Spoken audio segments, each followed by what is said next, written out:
export readiness, Tamil Nadu is the largest exporter in India, contributing 9.38% of India's exports. So it's the third largest. So we have exported close to 2 lakh crore goods and services to the neighboring countries.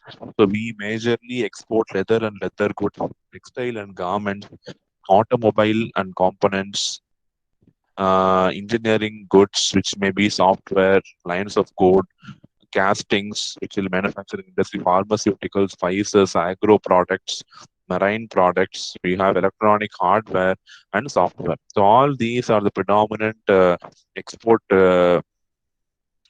products from Tamil Nadu, and we have a very comparative advantage because of the upgradation of infrastructure and quality in the export-focused region. So we have a lot of SEZs and the industrial promotion zones. So they developed market conducive environment, and they promote the exporting of the products and commodities to be a very easy one.